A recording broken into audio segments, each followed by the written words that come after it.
Hello दोस्तों, स्वागत है आपका हमारे YouTube channel mission lecture UK 2025 पर। तो दोस्तों, आज की क्लास में हम बात करने वाले हैं रीतिकाल से संबंधित हिंदी काव्य शास्त्र के अंतर्गत, हिंदी साहित्य के अंतर्गत। दोस्तों, हमारा जो लगातार सिलेबस के अकॉर्डिंग जो टॉपिक चल रहे हैं, तो उसके अंतर्गत हमने इससे पहले भक्ति काल की क्लासेस करा चुके हैं और आज हमारी रीतिकाल के अंतर्गत ये दूसरी क्लास रहेगी दोस्तों। तो क्लास बहुत इंपॉर्टेंट होने वाली है, बहुत ही जो है हेल्पफुल होने वाली है आपके एग्ज़ाम के लिए। तो बिना स्किप किए पूरे क्लास को ज़रूर वॉच कीजिएगा। सभी प्रवक्ता अभ्यर्थी जो हिंदी के लिए अप्लाई किए हुए हैं, उन सभी के लिए ये क्लास बहुत महत्वपूर्ण होगी। तो इसलिए जो है लगातार आप इस क्लास को देखते रहिए और हमारे चैनल के माध्यम से आप अपनी क्लासेज को प्रिपरेशन करते रहिए। तो बिना देरी किए हुए आज की क्लास को स्टार्ट करते हैं दोस्तों और लेते हैं आज की क्लास का पहला क्वेश्चन। तो दोस्तों, आज की क्लास का हमारा पहला क्वेश्चन है, निम्नलिखित कवियों के जीवन काल का सही आरोही क्रम क्या है। तो दोस्तों, जो कवियों के नाम दिए गए हैं, इसमें अगर हम बात करें कि इनके जीवन काल का जो जो आरोही क्रम है, आरोही क्रम का मतलब होता है दोस्तों बढ़ते क्रम में। और इसमें क्या है कि जो सबसे पहले जिन्होंने जो है जो कवि सबसे पहले हैं, उनको पहले लिखा जाएगा, ठीक है दोस्तों, और उसके बाद फिर आगे को बढ़ते जाएंगे। तो दोस्तों, अगर हम इसमें से बात करें तो बिहारी सबसे पुराने कवि रहे हैं, उसके बाद भूषण, उसके बाद मतीराम और उसके बाद देव। ठीक है दोस्तों, तो ये जो है बिहारी, भूषण, मतीराम, देव, ये दोस्तों जो है इनके काल का सही आरोही क्रम है। तो ऑप्शन नंबर 4 दोस्तों इसका सही आंसर हो गया है। ठीक है दोस्तों, बढ़ते हैं अगले प्रश्न में। अगला प्रश्न है दोस्तों, निम्नलिखित में से कौन सा एक कवि लक्षण ग्रंथकार नहीं है। तो दोस्तों, जो लक्षण ग्रंथकार कवि नहीं है उनके बारे में बताना है। तो इसमें से अगर हम बात करें दोस्तों, जो घनानंद हैं, ये लक्षण ग्रंथकार कवि नहीं हैं। इसके अलावा चिंतामणि, सेनापति और मतीराम, ये तीनों दोस्तों जो हैं रीतिकाल के लक्षण ग्रंथकार कवि रहे हैं। लेकिन जो इसमें जो है घनानंद दोस्तों लक्षण ग्रंथकार नहीं हैं। बढ़ते हैं दोस्तों अगले प्रश्न में। अगला क्वेश्चन है दोस्तों, निम्नलिखित रचनाओं और रचनाकारों में से सही विकल्प है। तो दोस्तों, यहाँ पर रचना और रचनाकारों के नाम दिए गए हैं। अगर हम बात करें कर्णाभरण याकूबा खां, तो दोस्तों ये जो है सही विकल्प के रूप में।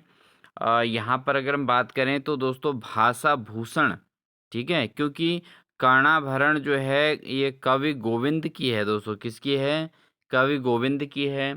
और अगर हम रतन हजारा देखें दोस्तों, ये जो है ये रसनिधि के है, किसकी है, रसनिधि की, ठीक है।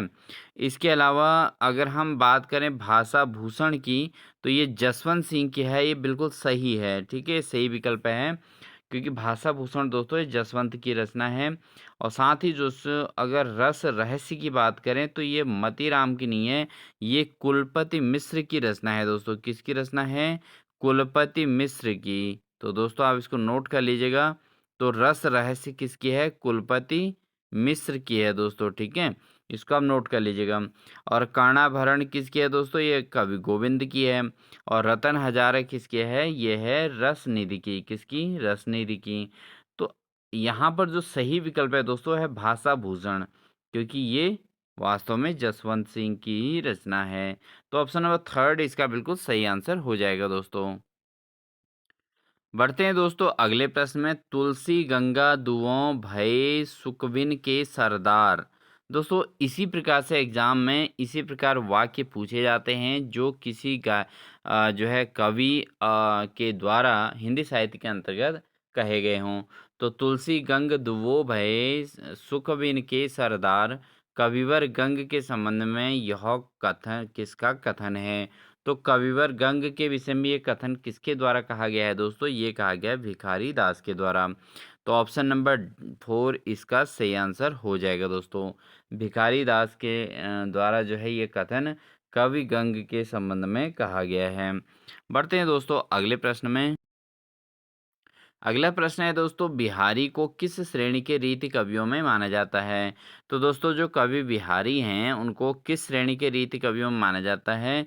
तो इनको माना जाता है दोस्तों रीति सिद्ध कवि। क्या हैं दोस्तों बिहारी? बिहारी रीति सिद्ध कवि हैं दोस्तों। तो ऑप्शन नंबर थर्ड इसका सही आंसर हो जाएगा दोस्तों। बढ़ते हैं दोस्तों अगले प्रश्न में। अगला प्रश्न है, देव माने जाते हैं। तो दोस्तों देव जो है किस प्रकार के आचार्य माने जाते हैं? तो दोस्तों जो देव हैं वो हैं रसवादी आचार्य। किस प्रकार के? रसवादी आचार्य के रूप में जाने जाते हैं देव। ठीक है दोस्तों। तो ऑप्शन नंबर फर्स्ट इसका सही आंसर हो जाएगा।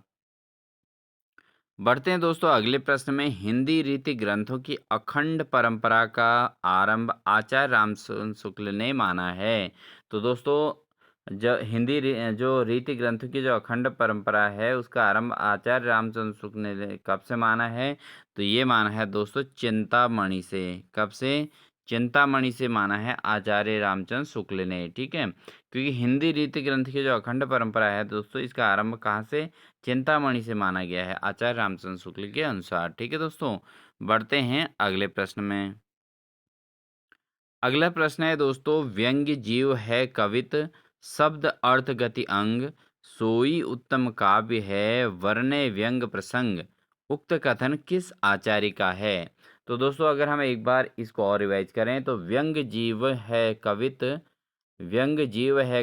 शब्द अर्थ गति अंग, सोई उत्तम काव्य है, वर्ण्य व्यंग्य प्रसंग। ये कथन किस आचार्य का है दोस्तों? तो ये है दोस्तों प्रताप शाही का। किसका है? प्रताप शाही का है दोस्तों ये। प्रताप सिंह का दोस्तों। ठीक है, तो ये जो है जो कथन है आचार्य प्रताप सिंह का है दोस्तों। ठीक है, तो ऑप्शन नंबर फोर इसका सही आंसर हो जाएगा दोस्तों।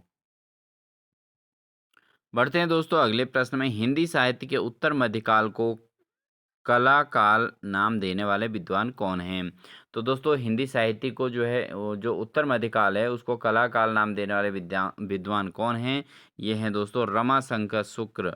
कौन है? रमाशंकर शुक्ल, जिनको रसाल की उपाधि मिली हुई है। तो दोस्तों ये जो है हिंदी साहित्य के उत्तर मध्यकाल को इन्होंने कला काल का नाम दिया हुआ है। तो ऑप्शन नंबर टू इसका सही आंसर हो जाएगा दोस्तों। बढ़ते हैं दोस्तों अगले प्रश्न में। रीतिकाल की भूमिका पुस्तक के लेखक कौन हैं? दोस्तों रीतिकाल की भूमिका नामक जो पुस्तक है इसके लेखक कौन हैं? इसके लेखक हैं दोस्तों डॉक्टर नगेंद्र। डॉक्टर नगेंद्र दोस्तों रीतिकाल की भूमिका नामक पुस्तक के लेखक हैं। तो ऑप्शन नंबर थर्ड इसका सही आंसर हो जाएगा दोस्तों। अगला क्वेश्चन है दोस्तों, निम्नलिखित कवियों में से किसे प्रेम की पीर का कवि कहा गया है? तो किस किस कवि को दोस्तों प्रेम की पीर कवि कहा गया है? तो ऑप्शन है विद्यापति, खुसरो, रसखान या घनानंद। तो दोस्तों यहाँ पर जो घनानंद हैं दोस्तों इनको जो है प्रेम की पीर का कवि माना जाता है। और इन्होंने जो है प्रेम रस से संबंधित इन्होंने जो इनकी कविताएं हैं इसलिए इनको प्रेम की पीर का कवि कहा जाता है। तो ऑप्शन नंबर फोर इसका सही आंसर हो जाएगा दोस्तों। बढ़ेंगे दोस्तों अगले प्रश्न में। अमी हलाहल मद भरे श्वेत श्याम रत्नार, ये किस कवि की पंक्ति है? तो अमी हलाहल मद भरे श्वेत श्याम रत्नार, ये जो पंक्ति है दोस्तों किस कवि की है? ये है दोस्तों रसलीन की। किसके दोस्तों? रसलीन की कवि जो है ये पंक्तियां हैं दोस्तों। ठीक है, तो ऑप्शन नंबर थर्ड इसका सही आंसर हो जाएगा। बढ़ते हैं दोस्तों अगले प्रश्न में। जगत विनोद की रचना किस कवि ने की है? तो दोस्तों जगत विनोद जो जो रचना है, जगत विनोद की रचना किस कवि के द्वारा की गई है? चिंतामणि, तोष, पद्माकर या रसलीन। तो दोस्तों जगत विनोद जो रचना है दोस्तों वह है पद्माकर की रचना है। किसकी रचना है? पद्माकर की रचना है दोस्तों जगत विनोद। ठीक है, तो ऑप्शन नंबर थर्ड इसका सही आंसर हो जाएगा। और ये क्वेश्चन दोस्तों इंपॉर्टेंट क्वेश्चंस की श्रेणी में हैं। तो ये जो क्वेश्चन दोस्तों कराए जा रहे हैं बहुत महत्वपूर्ण क्वेश्चन है, इनको आप ज़रूर नोट कर लीजिएगा। और प्रत्येक टॉपिक वाइज हम इस क्वेश्चंस को ले रहे हैं, तो इसलिए जो है ये रीतिकालीन कवि और उनसे संबंधित ही प्रश्न इस टॉपिक के अंतर्गत रखे गए हैं। तो बहुत महत्वपूर्ण क्लास हो रही है दोस्तों, इसलिए आप इनको कंटिन्यू हमारी क्लासेस को ज़रूर वॉच कीजिएगा दोस्तों। पर डे आपको एक क्लास आपको देखने को मिलेगी। बढ़ते हैं दोस्तों अगले प्रश्न में। काव्य विवेक के रचनाकार कौन हैं? काव्य विवेक के रचनाकार कौन है दोस्तों? देव, मतीराम, चिंतामणि या केशव? तो दोस्तों चिंतामणि दोस्तों जो है काव्य विवेक के रचनाकार हैं। तो ऑप्शन नंबर थर्ड इसका बिल्कुल सही आंसर हो जाएगा दोस्तों। बढ़ते हैं दोस्तों अगले प्रश्न में। फागु की भीर अभिरन में गही गोविंद ले गई भीतर गोरी। तो ये इसके रचनाकार कौन हैं? तो दोस्तों एक बार सेंटेंस फिर समझिए कि फागु की भीर अभिरन में गही गोविंद ले गई भीतर गोरी के रचनाकार कौन हैं? तो दोस्तों ये जो रचना है ये है पद्माकर की। किसकी? पद्माकर की रचना है दोस्तों। फागु की भीर अभिरन में गई गोविंद ले गई भीतर गोरी, ये जो है पद्माकर की रचना है। तो ऑप्शन नंबर थर्ड इसका सही आंसर हो जाएगा दोस्तों। बढ़ते हैं दोस्तों अगले प्रश्न में। अगला प्रश्न है घनानंद को साक्षात रस मूर्ति किसने माना है? तो दोस्तों घनानंद को साक्षात रस मूर्ति किसके द्वारा माना गया है? ऑप्शन है लाला भगवानी दास या आचार्य विश्वनाथ प्रसाद मिश्र या आचार्य रामचंद्र शुक्ल या आचार्य हजारी प्रसाद द्विवेदी। तो दोस्तों जो घनानंद हैं इनको साक्षात रस मूर्ति जो नाम दिया है वो कहा गया है आचार्य रामचंद्र शुक्ल के द्वारा। तो ऑप्शन नंबर सी इसका बिल्कुल सही और सटीक आंसर हो जाएगा दोस्तों। बढ़ते हैं दोस्तों अगले प्रश्न में। निम्नलिखित में से किस रीत मुक्त कवि ने प्रेम के मार्ग को तरवार की धार पे धावनो है कहा है? तो किस रीति मुक्त कवि ने प्रेम के मार्ग को दोस्तों तरवार की धार पे धावनो तलवार की धार पे धावनो है, ये किस कवि जो है किस कवि ने किस रीति मुक्त कवि ने इस बात को कहा है? वो कहा गया है दोस्तों बोधा के द्वारा। बोधा ने दोस्तों इसको जो है रीति मुक्त इन्होंने प्रेम के मार्ग को बोधा ने दोस्तों प्रेम के मार्ग को क्या माना है? तलवार की धार पे धावनो है, ये इन्होंने कहा है। तो ऑप्शन नंबर टू इसका सही आंसर हो जाएगा दोस्तों। बढ़ते हैं दोस्तों अगले प्रश्न में। कथ देखाई कामिनी दई दामिनी को यह बाह थर थराति सो तन फिरें फर फराति धन घन माही। तो यह किस कवि की रचना है? ठीक है, तो ये जो रचना है दोस्तों यह है सैयद गुलाम नबी रसलीन रसलीन की ये रचना है दोस्तों, क्योंकि सैयद गुलाम नबी को दोस्तों रसलीन की उपाधि मिली थी। तो यहाँ पर दोस्तों ऑप्शन नंबर थर्ड इसका सही आंसर हो जाएगा। और ये सैयद गुलाम नबी के द्वारा जो रचना है दोस्तों उसमें क्या कहा गया है? कत देखाय कामिनी दई दामिनी को यह बाह थर थराति सोतन फिरें फरफराति धन माह। ठीक है, थरथराति घन माही। तो ये जो है सैयद गुलाम नबी यानी कि रसलीन जिनको नाम है इनके द्वारा ये गाया गया है दोस्तों।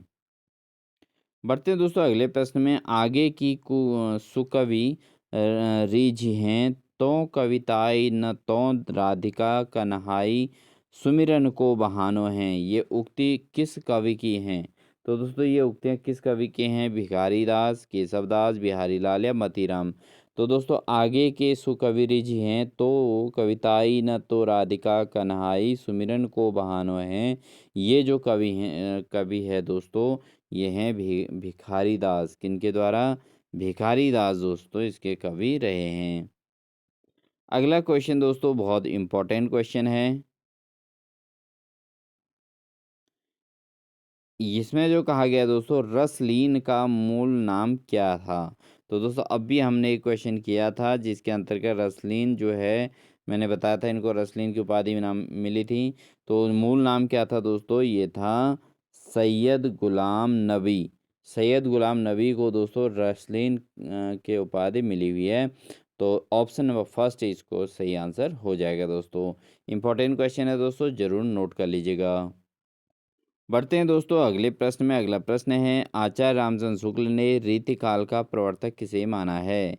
तो दोस्तों रीतिकाल का प्रवर्तक आचार्य रामचंद्र शुक्ल के अनुसार पूछा गया है दोस्तों। इस चीज़ को आप ध्यान दें क्योंकि अलग अलग जो है लोगों के द्वारा अलग अलग बातें कही गई हैं। तो आचार्य रामचंद्र शुक्ल का विशेष योगदान है हिंदी साहित्य के अंतर्गत, तो इन पर आधारित प्रश्नों को ज़्यादा इंपॉर्टेंस मिली है। तो इसलिए जो है आचार्य रामचंद्र शुक्ल ने रीतिकाल का प्रवर्तक किसे माना? उन्होंने माना दोस्तों चिंतामणि त्रिपाठी को। किसको माना? चिंतामणि त्रिपाठी को दोस्तों रीतिकाल का प्रवर्तक माना गया है आचार्य रामचंद्र शुक्ल के अनुसार। तो ऑप्शन नंबर 4 इसका सही आंसर है और क्वेश्चन बहुत ज़्यादा इम्पोर्टेंट है। बढ़ेंगे दोस्तों अगले प्रश्न में, पंडित और प्रवीणन को जोई चित्त हरें सो कवित कहावें, यह किस कवि का कथन है? पंडित और प्रवीणन को जोई चित्त हरें सो कवित कहावें, यह किस कवि का कथन है दोस्तों? यह है दोस्तों ठाकुर का। किसका कथन है? ठाकुर का कथन है दोस्तों। तो ऑप्शन नंबर 3 इसका बिल्कुल सही आंसर हो जाएगा दोस्तों। बढ़ेंगे दोस्तों अगले प्रश्न में, कवि केशवदास की कौन सी कृति अपने वर्ण विषय की अपेक्षा छंदों की विविधता में भटक गई लगती है?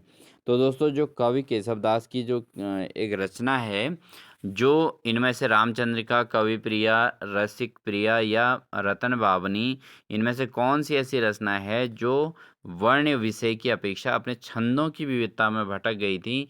तो वो कौन सी रचना है? वो है दोस्तों रामचंद्रिका नामक रचना है और ये केशवदास की कृति है रामचंद्रिका, और ये जो है अपने वर्ण विषय की अपेक्षा छंदों की विविधता में भटक गई थी।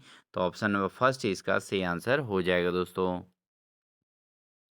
बढ़ते हैं दोस्तों अगले प्रश्न में, भरी हरी भनक बनक तालन की कनक तनक तनक तनक तामे खनक चुरीन की, ये किस कवि के छंद की कवि पंक्तियां हैं? तो दोस्तों ये जो पंक्तियां हैं, भरी हरी भनक बनक तालन की और तनक तनक तामे खनक चुरीन की, ये किस कवि की छंद की पंक्तियां हैं दोस्तों? ये हैं देव की। किसकी पंक्तियां हैं दोस्तों? ये देव की पंक्तियां हैं दोस्तों। तो ऑप्शन नंबर 3 इसका सही आंसर हो जाएगा दोस्तों। बढ़ेंगे दोस्तों अगले प्रश्न में, हिंदी साहित्य के उत्तर मध्यकाल को श्रृंगार काल नाम किसने दिया था? तो बहुत इंपॉर्टेंट क्वेश्चन है दोस्तों, मोस्ट इम्पोर्टेंट, इसको भी नोटिस कर लीजिएगा। अभी हमने इससे पहले जो है उत्तर मध्यकाल को अन्य नाम से पुकारा गया था, वो किसने पुकारा था ये हमने बात की थी। अभी जो है इसमें पूछा गया है कि उत्तर मध्यकाल को श्रृंगार काल किसने कहा है? ऑप्शन है विश्वनाथ प्रसाद मिश्र, नलिन विलोचन शर्मा, डॉक्टर गुलाब राय या डॉक्टर नागेंद्र। तो दोस्तों विश्वनाथ प्रसाद मिश्र के द्वारा दोस्तों इसको मध्यकाल को जो है श्रृंगार काल नाम दिया है। तो ऑप्शन नंबर फर्स्ट इसका बिल्कुल सही आंसर हो जाएगा दोस्तों। बढ़ते हैं दोस्तों अगले प्रश्न में। अगला प्रश्न है दोस्तों, भूलि कहत नव रस सुकवि सकल मूल सिंगार, यह उक्ति किस आचार्य की है? तो दोस्तों एक बार और रिवाइज करें तो, भूलि कहत नव रस सुकवि सकल मूल सिंगार, यह का उक्ति जो है किस आचार्य की है दोस्तों? तो ये जो उक्ति है दोस्तों, ये है देव की। किसकी है? देव की ये जो है उक्ति है दोस्तों। तो ऑप्शन नंबर फर्स्ट इसका बिल्कुल सही आंसर हो जाएगा दोस्तों।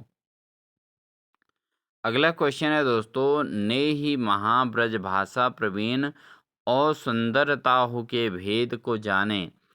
आगे ये वाक्य है दोस्तों, तो भाषा प्रवीण सुछंद सदा रहें, जो धन जू के कवित्व बखाने, इन पंक्तियों में किस कवि के बारे में कहा गया है?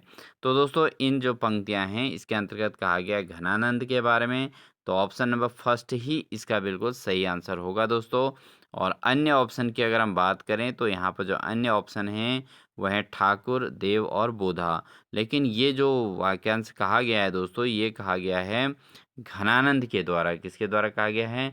ये पंक्तियां दोस्तों घनानंद की हैं, इसलिए ऑप्शन नंबर फर्स्ट इसका बिल्कुल सही आंसर हो जाएगा दोस्तों। बढ़ते हैं दोस्तों अगले प्रश्न में। अगला प्रश्न है, रीतिकाल में वीर काव्य लिखने के लिए सर्वाधिक प्रसिद्धि किसे मिली? तो दोस्तों रीतिकाल के अंतर्गत वीर काव्य की भी रचना की गई है, और ये रीतिकाल के अंतर्गत जो वीर काव्य लिखने की सर्वाधिक जो प्रसिद्धि मिली है दोस्तों, वो मिली है भूषण को। किसे मिली है? भूषण को दोस्तों रीतिकाल में वीर काव्य लिखने की सर्वाधिक समृद्धि मिली है। तो ऑप्शन नंबर 3 इसका बिल्कुल सही आंसर हो जाएगा दोस्तों। बढ़ेंगे दोस्तों अगले प्रश्न में, कौन से रीतिकालीन कवि आपस में भाई माने जाते हैं? तो रीतिकाल के अंतर्गत जो कवि हैं, कौन से आपस में भाई माने जाते हैं? तो यहाँ पर दोस्तों अगर बात करें, मतीराम भूषण सोमनाथ, बिल्कुल गलत। भूषण मतीराम पद्माकर, ये भी बिल्कुल गलत। चिंतामणि मतीराम और सोमनाथ, ये भी बिल्कुल गलत है दोस्तों।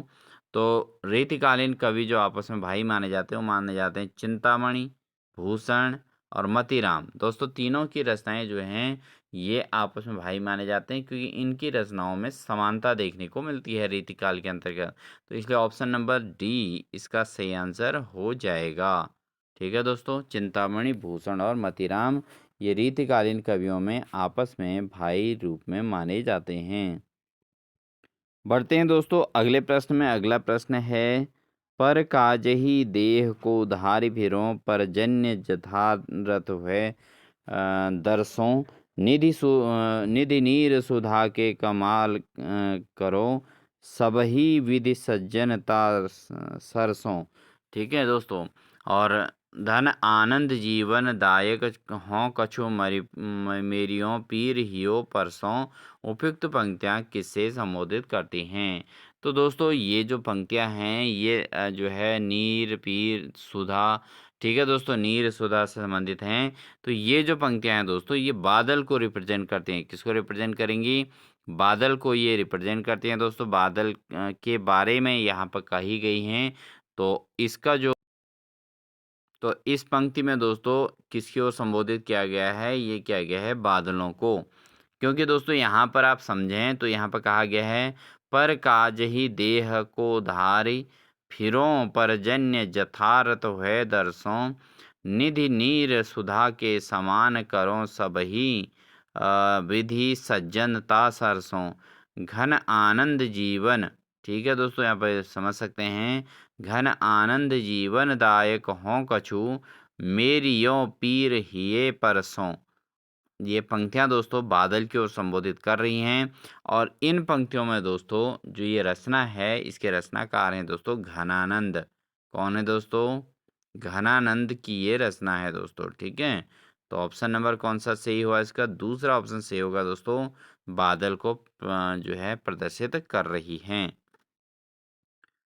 बढ़ेंगे दोस्तों अगले प्रश्न में, इससे इस काल को रस के विचार से कोई श्रृंगार काल कहे तो कह सकता है, तो रीतिकाल का यह कथन किसका है? तो दोस्तों रीतिकाल में एक कथन कहा गया है, जिसके अंतर्गत ये कहा गया है कि इससे इस काल को रस के विचार से कोई श्रृंगार काल कहे तो कह सकता है। यानी कि रीतिकाल को जो है श्रृंगार काल कहा जा सकता है। ये कथन किसका है? तो दोस्तों अगर हम बात करें तो ये है आचार्य रामचंद्र शुक्ल का। क्योंकि आचार्य रामचंद्र शुक्ल के समय में रीतिकाल को जो है श्रृंगार काल कहने भी कहा गया है, जो हमने इससे पहले क्वेश्चनों में कर चुके हैं दोस्तों। ठीक है, तो ऑप्शन नंबर 2 इसका सही आंसर हो जाएगा दोस्तों।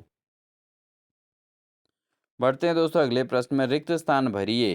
तो रिक्त स्थान में क्या आएगा दोस्तों? खोई दई बुधि, सोई गई सुधि, रोई हंसे। तो यहाँ पर क्या आएगा दोस्तों? जग्यो है। तो दोस्तों यहाँ पर क्या शब्द आएगा, ये पूछा गया है। हरण, उन्माद, विषाद या प्रमाद।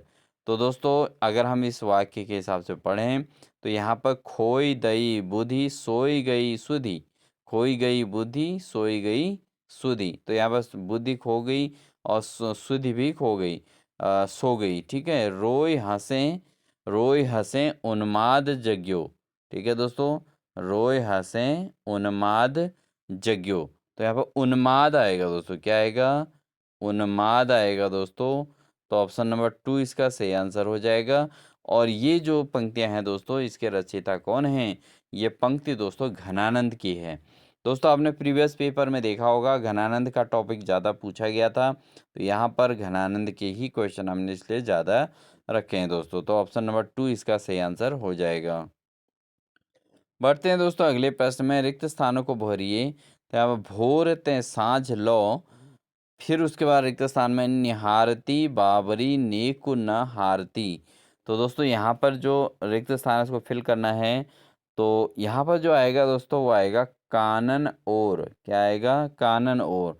अब देखिए इस वाक्य को पूरा करें तो दोस्तों यहाँ पे क्या होगा, भोर ते साँझ लो कानन और निहारती बावरी नेकु न हारती। तो ऑप्शन नंबर थर्ड इसका सही आंसर हो जाएगा दोस्तों। बढ़ते हैं दोस्तों अगले प्रश्न में, निम्न में से कौन रीति सिद्ध काव्य धारा का कवि है। तो रीति सिद्ध काव्य धारा के कवि की बात पूछी गई है दोस्तों। इम्पोर्टेंट क्वेश्चन है, जरूर नोट कर लीजिएगा। तो इसमें रीति सिद्ध कवि जो काव्य धारा के कवि हैं केशव चिंतामणि बिहारी अगनानंद में से दोस्तों जो बिहारी है ना दोस्तों, तो कवि बिहारी दोस्तों ये रीति सिद्ध कवि काव्य धारा के कवियों में जाने जाते हैं। तो ऑप्शन नंबर थर्ड इसका बिल्कुल सही आंसर हो जाएगा। बढ़ते हैं दोस्तों अगले प्रश्न में, नी की दई अनाकनी फिर फीकी परी गुहारी तज्जो मनो तारन बिरुदु बारक बारनो तारी। ठीक है, बिहारी के इस दोहे में व्यक्त भाव कौन सा है। तो दोस्तों यहाँ पर अगर हम दोहे को दोबारा पढ़ें, नीकी दई अनाकनी फीकी परी गुहारी तज्जो मनो तारन बिरदु बारक बारन उतारी। बिहारी के इस दोहे में जो व्यक्त भाव है दोस्तों वह है भक्ति भाव। कौन सा भाव है दोस्तों, भक्ति भाव इसके अंतर्गत जो है कूट कूट के भरा हुआ है दोस्तों। ठीक है, तो ऑप्शन नंबर थर्ड इसका सही आंसर हो जाएगा दोस्तों। बढ़ते हैं दोस्तों अगले प्रश्न में, लोग हैं लागी कवित बनावत मोहि तो मोर कवित बनावत। लोग हैं लागी कवित बनावत मोहि तो मोर कवित बनावत। यह पंक्ति किसकी है। तो दोस्तों ये पंक्तियां दोस्तों किसकी हैं, ये घनानंद की पंक्तियां हैं दोस्तों। ठीक है, तो रीतिकालीन कवियों में दोस्तों घनानंद का बहुत महत्वपूर्ण योगदान है। तो ऑप्शन नंबर डी इसका सही आंसर हो जाएगा। इनके ऑप्शन नंबर चार घनानंद इसका बिल्कुल सटीक आंसर हो जाएगा दोस्तों। बढ़ेंगे दोस्तों अगले प्रश्न में। अगला प्रश्न है, वहें मुस्क्यानी बहें मृदु बरतानी बतरानी। ठीक है, बहें मुस्क्यानी बहें मृदु बतरानी वहें लड़कीली बानी आनी उर में अरती हैं। इन पंक्तियों में वियोग की कौन सी दशा है। तो दोस्तों ये भी रचना दोस्तों घनानंद की ही है, लेकिन इसमें वियोग की कौन सी दशा इसमें प्रस्तुत की गई है दोस्तों। तो इसमें वियोग की दोस्तों स्मृति स्मृति को याद को जो है इसमें रिप्रेजेंट किया गया है। तो ऑप्शन नंबर टू इसमें सही आंसर हो जाएगा दोस्तों। ठीक है, तो ये रचना भी दोस्तों घनानंद की ही है। बहें मुस्कानी बहें मृदु बतरानी वहें लड़किनी बानी आनी उर में अरती हैं। तो इसमें स्मृति यानी कि यादों को दर्शाया गया है। तो ये वियोग में गाया गया है दोस्तों। तो ये जो है स्मृति पर आधारित है और ये रचना दोस्तों किसकी है, घनानंद की रचना है। बढ़ते हैं दोस्तों अगले प्रश्न में, निम्न में से कौन सी रचना घनानंद की नहीं है। तो यहाँ पर घनानंद की कौन सी रचना नहीं है पूछा गया है। इस्कलता सुजान हित वियोग बेल या रस विलास। तो दोस्तों रीतिकाल के अंतर्गत घनानंद की काफ़ी रचनाएं हैं दोस्तों। तो इसमें से कौन सी नहीं है ये पूछा गया है दोस्तों। ये जो रस विलास है दोस्तों, इसमें हमने प्रीवियस क्लास में किया भी था।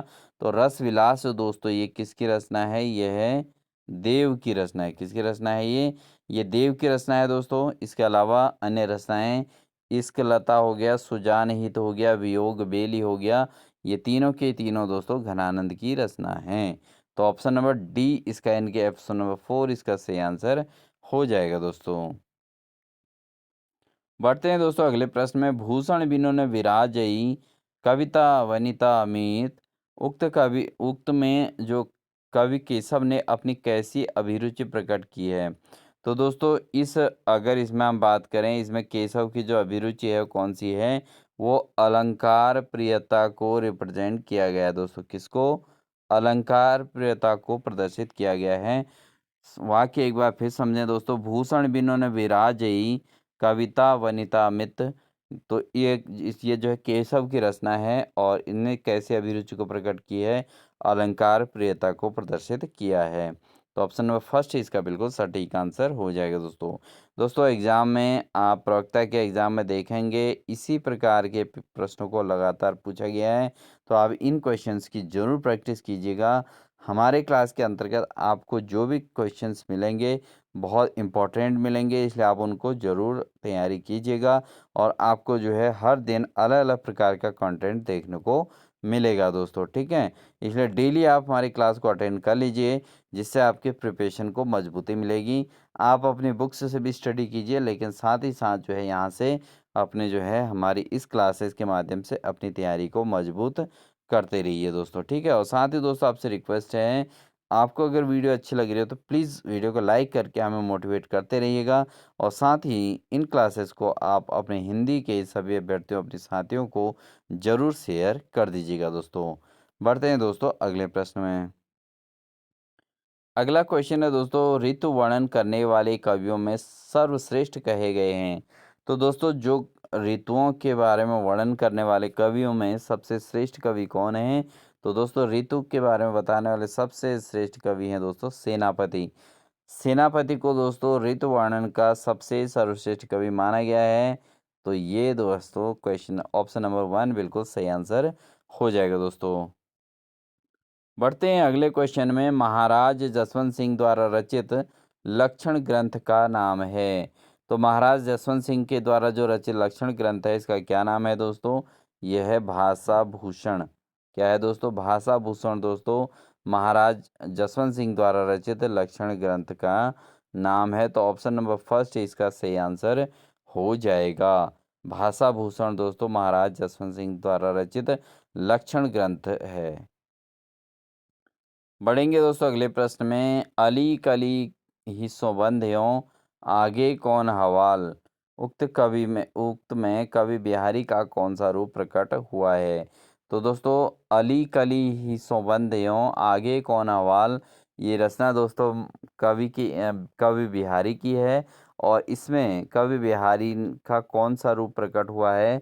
तो इसमें दोस्तों उद्बोधक का रूप प्रकट हुआ है। तो उद्बोधक के रूप में कवि बिहारी ने इसमें जो है ये रचना की है दोस्तों। तो ऑप्शन नंबर थर्ड इसका सही आंसर हो जाएगा। बढ़ते हैं दोस्तों अगले प्रश्न में। जसपुर नरेश जगत सिंह के आश्रय में रहते हुए पद्माकर ने कौन सा लक्षण ग्रंथ लिखा है? तो दोस्तों जयपुर नरेश जगत सिंह हैं, उनके आश्रय में रहते हुए पद्माकर ने एक लक्षण ग्रंथ लिखा है। वो कौन सा है? वो है दोस्तों जगत विनोद। जगत विनोद, ठीक है दोस्तों।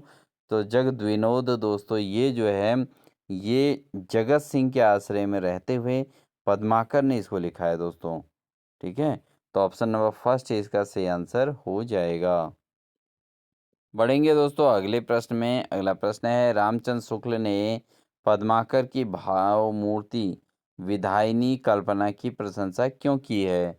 तो रामचंद्र शुक्ल ने दोस्तों पद्माकर की जो भाव मूर्ति विदायिनी है इसकी कल्पना की प्रशंसा इसलिए की है क्योंकि ये जो है दोस्तों भाषा की ललित पदावली के कारण, लाक्षणिक शब्दों की छटा के कारण, सुंदर कोमल भाव तरंग के कारण, ये तीनों प्रकार के गुण होने के कारण रामचंद्र शुक्ल ने पद्माकर की भाव मूर्ति विधायिनी कल्पना की प्रशंसा की है।